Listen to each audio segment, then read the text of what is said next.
Welcome to The Learning Journey. Wayne Heinzen, your host once again today as we head off to South Sudan. Our guest is Josefin Brandstrom. Josephine, welcome to The Learning Journey podcast. Thank you, Wayne. It is very good to have you here. Now, you might not be aware of this, but what I try to do when I have a guest on The Learning Journey is I try and find out a little bit about them. So I'll jump online, I'll put their name and MAF after there and find out a little bit about their MAF journey so I'm a little bit familiar. The issue that I have had with you is that almost everything is in Swedish and I cannot read or understand anything that is there. So that's been a bit of a challenge, but I think we'll be okay coming through our Learning Journey podcast. How about we start with when did MAF become something on your radar? Not necessarily when you joined the organisation, but when was it kind of you were thinking, this is an organisation I think maybe God's calling me towards? Oh, that was quite early, actually. I guess I was around 8 years old. And my grandpa had a poster in his office with the MAF airplane in the sunset.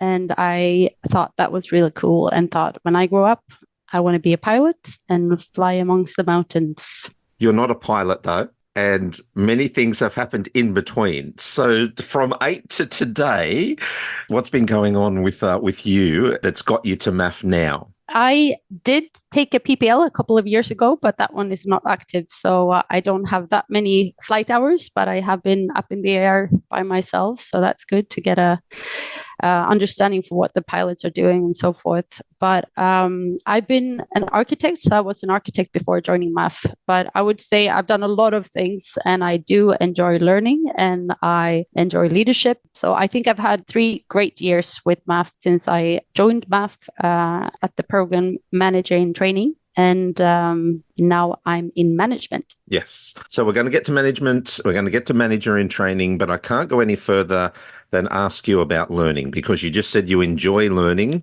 For some people, they come kicking and screaming to learning. But for you, what's the enjoyment? Where does that come from? What is the thing with learning where you've really kind of learnt to embrace that? Well, I like being a new beginner, and normally I'm quite quick at picking up things. So if I can say it myself, I think I'm a pretty good fast learner. But then when it comes to next step, then I might be eager to learn something new instead of digging into things. But yeah, I just enjoy to learn new things and get insights in different areas and different fields. So 2024, I only have one goal, and that's to learn to weld, actually. Learn to weld? Yes. Okay. And how's that going so far?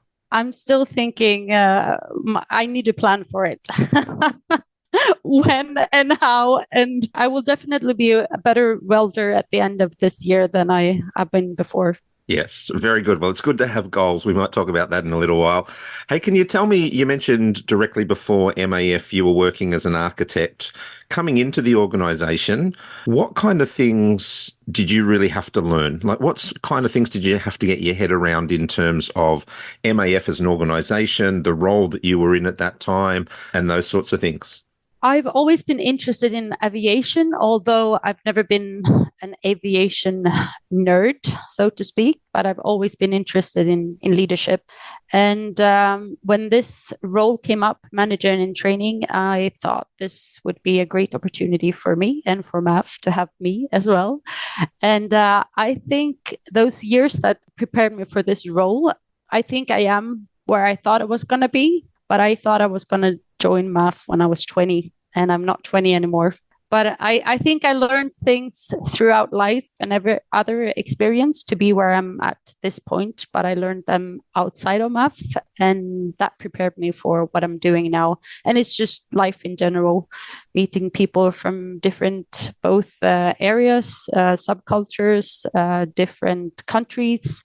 So I really enjoyed that as well, to be in another country and learn from other people. Do you think that has made the transition to MAF smoother for you? Like, has it made it an easier transition, do you think? Yeah, I think if you learn to apply your experience where you're at this moment, you can benefit from what you've been going through. It's not like bad or good things. It's just everyday experience, and you learn to relate to other people, relate to yourself, and learn from mistakes and learn from good things that happens as well. Is there one mistake that you've learnt from that you kind of look back and go, oh, what was I thinking at that time?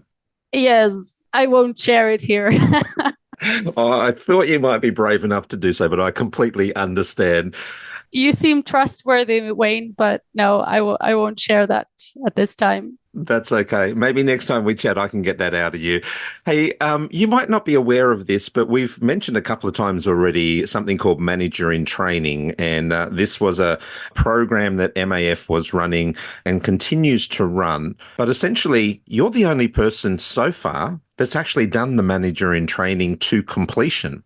Tell us about what it is for people that don't know, and maybe even just, there's managers who are thinking of, maybe there's someone on their team who could benefit from that kind of program, or someone listening who might just be interested in it. Tell us, what was Manager in Training? What did it look like for you? So at the beginning, MAF is a very interesting organization with a big variety of areas. It's aviation, it's NGO, it's a Christian organization, it's multicultural. It's been around for 75 years and so forth. So there's so much to learn about so many things. And I don't think you will ever be ready or done, so to speak. You will never graduate because you will learn continuously every day. And that's what makes it fascinating. And the thing was, I signed up for 4 years. The Manager in Training were supposed to be 2 years in one country, and then some experience in another country. And then I would take over a manager role in either one of those countries or another country. So that's where it began. I went to Uganda and followed all the different departments that we have. The ops team, operations team, a bit of finance, to see what they were doing in maintenance. Although I didn't work in maintenance, I still had a lot of contact with maintenance in the operations department, and then get to know the leadership of MAF and the structure and the cultural part as well, to work with the different people from different countries, but also faith-wise, from, even though we are Christian, there are different nominations and denominations and different backgrounds. So yeah, you learn a lot about other people and about yourself. And I came as a trainee, and with the my intention was to learn, and I think that's made it so much easier for me to embrace the cultures and the differences of living in another country and a whole different continent as well.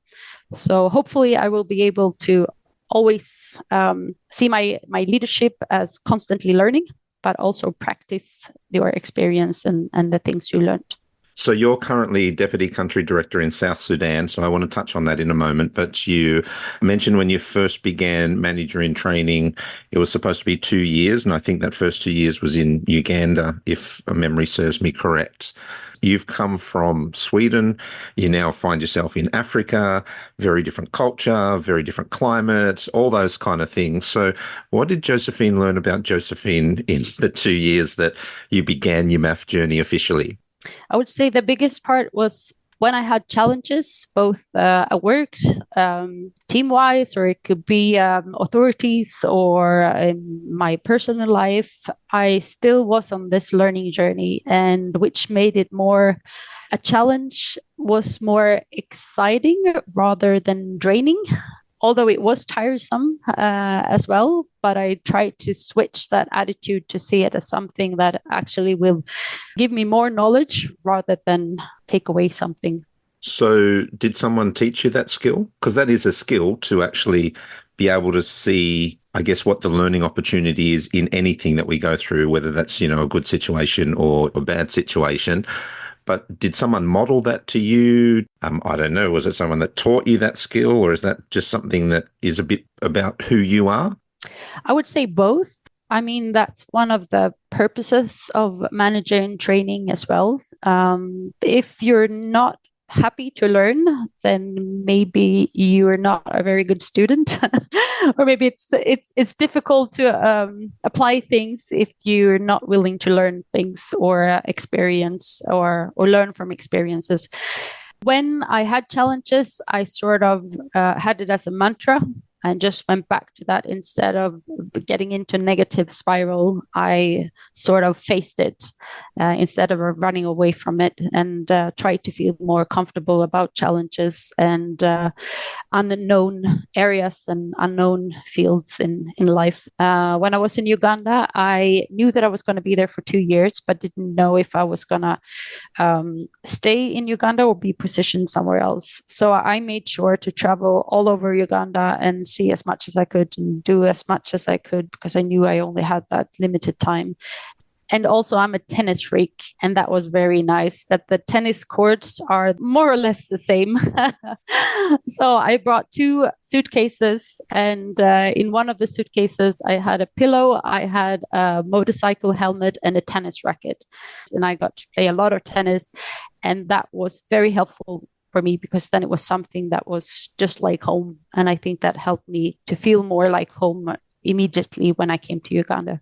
So, what feels like home now? You're in South Sudan. I think you've been there 18 months, maybe? Yeah, I think that's the thing as well, that I've decided to see where I am as my home.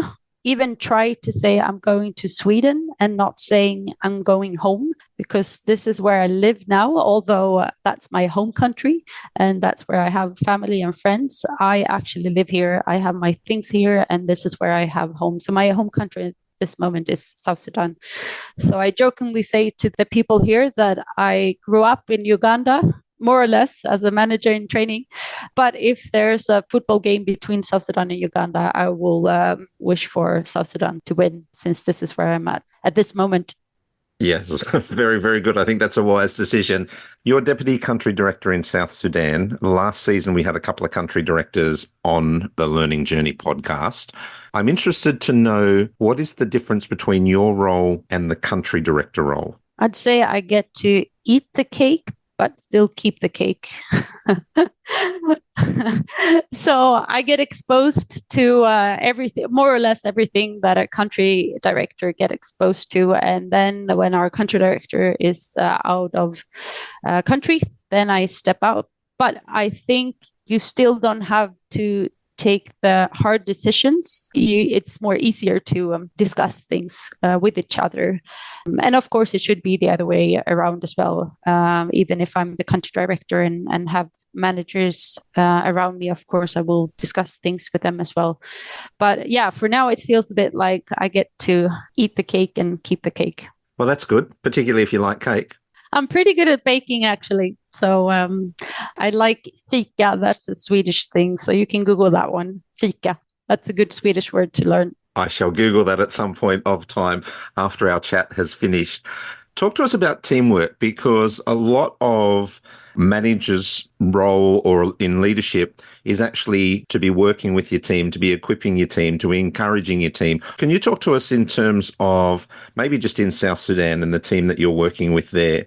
What are some things that you've learned in terms of being able to equip your team to be the best versions of themselves that they can be? Transparency and communication. And I knew that was important before I joined MAF, of course, but every day you learn communication, communication, communication is so important to make things easier, to have less misunderstandings, and to move forward, and also make the present easier.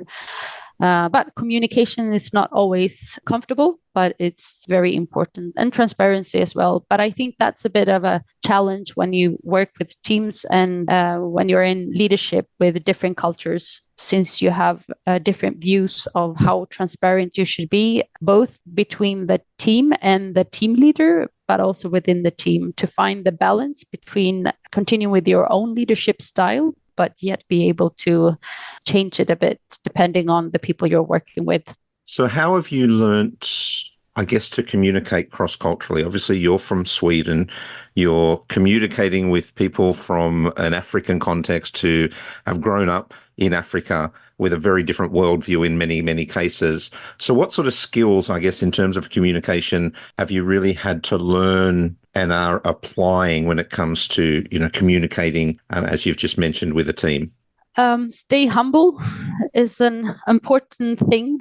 Can also be quite difficult sometimes, but just to realize that cultures are different between the countries in Europe, for example. And that was actually an advice I got from one of the pilots that's been working with MAF for many, many years. He said that sometimes it's actually not the culture where you come to that's going to be the tricky part. It might actually be the fellow staff from Europe or from US who you think you might have more in common with, but to be prepared that there are a lot of cultural differences between those countries. And that's been very helpful. But something I learned just actually recently is about that we have a tendency to hide between cultural differences as well. That a lot of times we say, oh, it's cultural differences. And then I realize, oh, is it actually, or is it Wayne and I that can't communicate? Or is it because he's an Australian and I'm Swedish?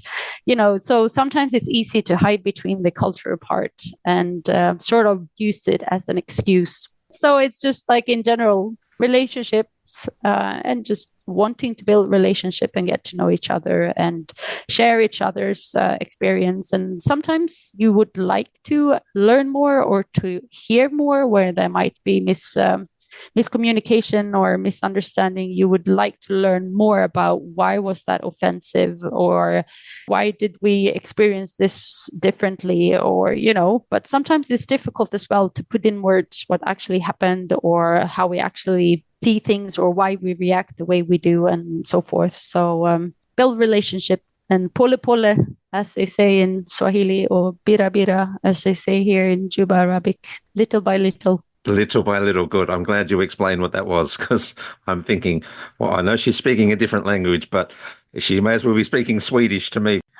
Or at least I think that's what it means. You never know.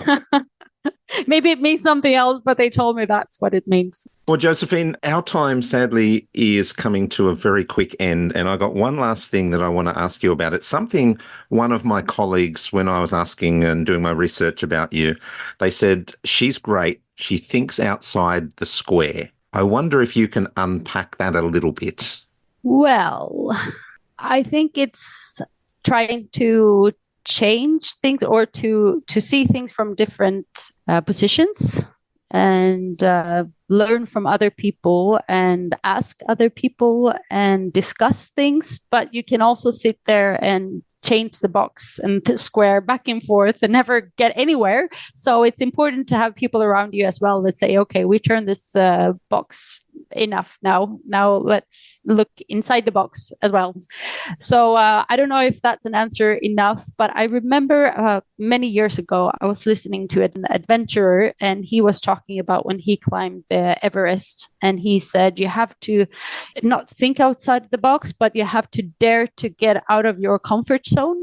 And then I thought, I've grown so much. If I would have listened to this guy a few years ago, I would just envy him for all the adventure and everything he got to see and something. But then I thought his challenge would be to be in the square, in his comfort zone, because that's uncomfortable for him. And I sometimes think about that as well. Something that might be challenging for me might not be challenging for someone else, and vice versa. Well, some very great insight, and I think a fantastic way to finish this edition of The Learning Journey. Thank you so much for sharing a journey that you've been on with MAF. Really appreciate your time. Thank you so much. Thanks. You're welcome to South Sudan. A big thank you to Josefin Brandstrom, our guest on The Learning Journey today. It was great to hear Josefin's experiences with MAF and what she has learned from her time living and working in 3 African countries. Now, if you haven't already, we would love you to subscribe to The Learning Journey, and why not head over to Good Practice this week to check out some of the resources available to help you continue your learning journey. Next time on the podcast, our guest is Sonali Gush, who shares her insight into living and working in Papua New Guinea. We look forward to your company then.